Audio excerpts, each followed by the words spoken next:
Interpole ने कायद MQM के इश्ताल अंगेज तकरीर के मुकदमे के पीछे सियासी दबाव के खदशे का इजहार कर दिया।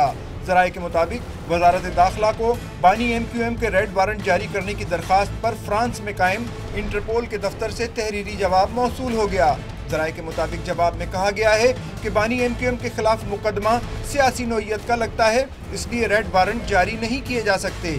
बानी मुत्तहदा के रेड वारंट के लिए इंटरपोल ने FIA से चंद सवालात के जवाब भी मांग लिए।